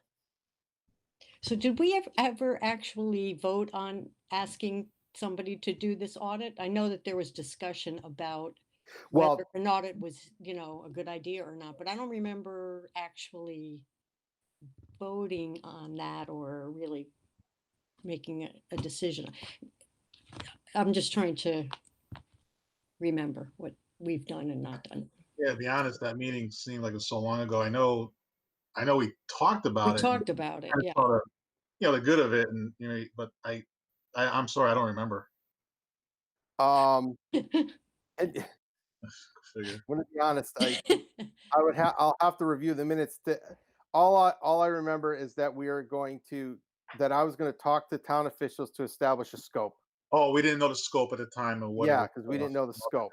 So this motion is reflects what the scope will be, and cost is unknown, but the thinking behind it was that we have $1 million flowing through those accounts every year, and that the policy itself that we have dates back to, it was last revised in 1997.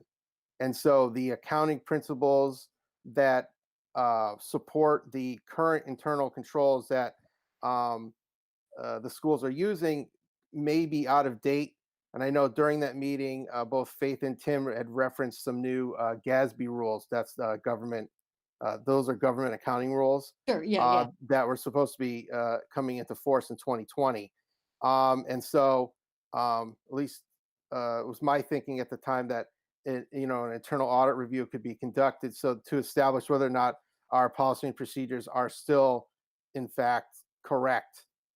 And then so that this would allow an audit to occur so that we could establish that. Okay, and just to clarify, and Vin can correct me if I'm wrong, but those accounts are or are not already included in the general annual audit that's done of the, There is a review of student activity done as part of the audit. What Adam is suggesting is much more in depth, and it's not a review of the, of the procedures or policies being followed. That's part of the scope that Adam just Right. discussed. okay. And just, I'm sorry to believe this, but if there is a cost that is associated with this piece of the audit, that's going to be for the Board of Ed to pay because we're the ones who want it this year. And do we have, I'm very cost sensitive right now. So Well, I'm gonna be honest. It's unclear as to how that cost would be allocated. Right now, I bet I know. well, I mean, 70-30.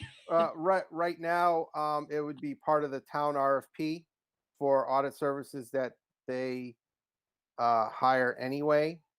So, but again, it's unclear. Yes, as to, For what it's who- worth, I can chime in too. Is Yeah. when when we talked about this, I remember talking to Chairman Orris probably a few weeks ago, and I got the impression towns paying for this audit anyway. It was something part of a bigger townwide audit. So I got the impression that we're not got to pay for it because they're essentially going to Oh, audit. so it's like a flat fee that Yeah, would cover all the it'd be work? good to Oh, know. I Vinny's don't saying want no. to answer. Seems like Vin might know. I'm probably assuming here, so my bad. So the actual RFP that's issued for audits, which we do every few years, it is done by the town, but we pay our prorated portion. And this is what I was quoting earlier in the explanation of other professional services. We have 32,500 budgeted for the 2021 year for audit. And this is why I'm concerned, Faith, because we're already going to exceed that. Mhm. Not that that should weigh in on your decision. But it But- sounds like there's a budgetary Oh. issue potentially. So there could be potentially an additional impact. I mean, I don't know how much, what the scope of this would cost. I mean, a few $1,000s, 3,000, that's a guess, but I don't know. when the bid comes back. Well, if they're already there, they could potentially, you'd be adding, some Well, if they're going to additional. audit processes and, what I mean, that's going to be a pretty wide ranging audit. Oh, Faith. No, that's okay. That's fine. You're all Faith waving. is like, Go ahead. Okay. Yeah. I just want to say, I mean, I know it's an added expense, and I appreciate it, and I'm as cost sensitive as Catherine is too. It's a dicey time, but we haven't updated our own policy since 1997. We haven't done. We don't even know if we're in compliance or not. It's been a long time. I would hate to get in of all years, this year or next year, to find ourselves in hot water with our activities accounts. And if we know things are in order, it hasn't been done in ages. So it's an expense, I understand, but I would rather be safe than sorry. I really would. Tony, I see your hand. If anyone else, if you have to please use the comment thing, because I can only see like 3-4 people on my screen. So Yeah, I just want to say, it's not about whether we're in hot water or things being done wrong. It's not about that at all. It's um, I don't foresee any issues to be found, to be honest with you. I don't think there's any wrongdoing. If there's any efficiencies we can gain, it's going to be huge. We got to visit this policy, and I look at the policy. It's still referencing soda machine sales. It's referencing Cheshire High School audit twice a year, which we've never seen. So it's just let's clean the house a little bit. I'm not going after this. I want to support this as if it was going after somebody. It's not the case. And if I'm not mistaken, I think even when the annual audit's done, if I'm not mistaken, then they pick one account or two accounts, but they don't go to level of controls. And so I don't want this to come across as something that's negative. It's not. I don't think we're gonna be in hot water. The only thing I'm concerned is I would like to know what the rough idea of the cost is. And so Adam, I forgot that I should ask you is do you know when they're gonna put the RFP out? That's been out already. Honestly, I thought it went out this week. Okay. Because Jim, when we spoke, if it was either last, I think it was either last Thursday or when was Memorial Day weekend? I don't even remember.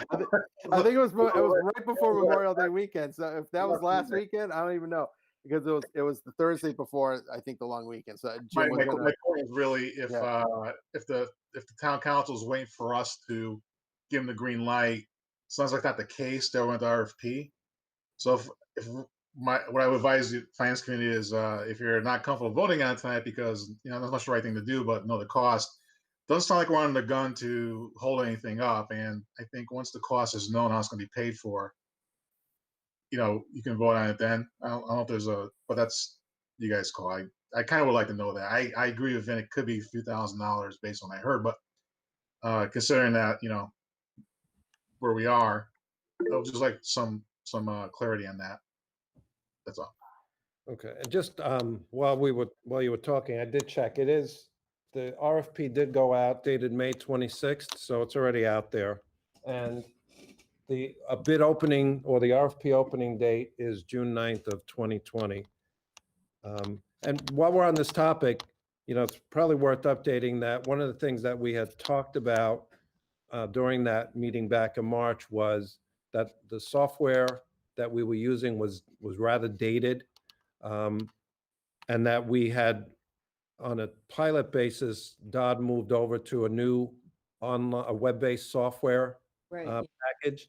And so during this downtime with COVID, we have been upgrading each of the schools to move on to that new student activity platform. So, that'll be something that I think will help us long-term. And, the review, if a review occurs in the next, fiscal year, it could actually help us, with the software as well. Well, that's great news because I remember during the presentation that Dodd's reporting records were a lot better than, no offense to Dr. Gadd, I'm sure they do what they can, but his reports were better than her reports because they were using the new system. So Exactly. Yeah. So we're migrating, all the schools are not done. They're in the process, but they'll be ready for the next fiscal, student activity year. So that's some good news. Okay. So should I add something pending a cost review? Would that? Right. So just to be clear, so Yeah. if the quote or the bids come back and that piece of it is, really expensive, just Yeah, if it's some sort of astronomical. right. amount. We would not, I'm just trying to understand whether we have the ability to say, no. Thanks, but no thanks. If the cost is really out there. So, Yeah. or does it matter? Now maybe it doesn't even. Well, just because it would be part of their bid doesn't mean necessarily it could, if it ended up being too expensive. That would be something that we'd have to talk to the town about. Yeah. Well, okay. Yeah. Well, how about this? For now, I'm gonna leave the motion out there. Well, you didn't really make a motion. Thought I did. I read off the But- motion. Was there a Yeah. second? That paragraph long thing. that- Yeah. Did someone Uh, second it and we're actually discussing the motion? I don't know if No, that's. no one seconded it yet. Oh, Oh, my mistake. I thought we had entered. Oh, I I don't thought- know. Did you didn't- second it, Faith? I didn't. But I didn't. I don't No think I one did. seconded Well, it. then no one seconded it. Okay, so it's just out there right now. Well, this is there a- old business. That's all all it right, is. so how about this? Is there a second for the is there a second for the motion? but Nah, we're doing a little, so, So read it again. point of Can we, order. can we withdraw the motion There, until first of all, we there's get the no price? motion on the table. No Yeah. motion made. And, Okay. so I just want to just recap. So under old business, Adam kind of was talking about the Yeah. motion the town council had, and there's a little bit of discussion on that. But no formal motion has been made by the finance committee, and there was no second of it. Therefore, there's no discussion of a motion right now. If you folks want to discuss a motion, you can certainly do that. But right now, So it's just a general discussion of old business. then I would like to make a motion. Right, so then we could either shoot it down or not. How's that? Move that the Cheshire Board of Education good.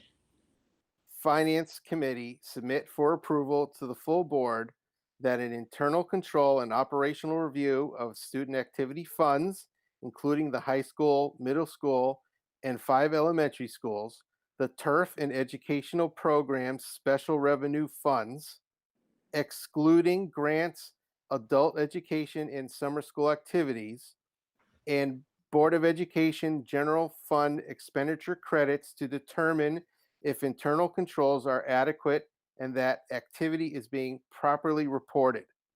The review should include identification of all sources of revenue and testing of expenditures, focusing on but not limited to larger transactions to determine if policies and procedures are being adhered to. Upon completion, a formal report should be issued detailing results of the procedures performed. Second. So there is a second for the motion. Is there any discussion on the motion aside from the unofficial discussion? Go ahead, Catherine. Well, Yes. no, I'm just a bit unclear as to why what the purpose of the motion. I mean, I know what the purpose of the motion is, but why it's necessary if the RFP's already gone out and I just don't know what effect it has to be passed as motion. Well, as I said before, from my point of view, it was just more a matter of supporting the fact that the finance committee had asked the town to add this into the RFP so it could be bid out. So it'd be more like a support of their actions for us. Okay. Tony. Yeah, ex officio chair, I have no vote here or anything, but I just want to add that while these are town accounts in the books, these accounts are for student activities. These essentially Board of Ed accounts that the schools use.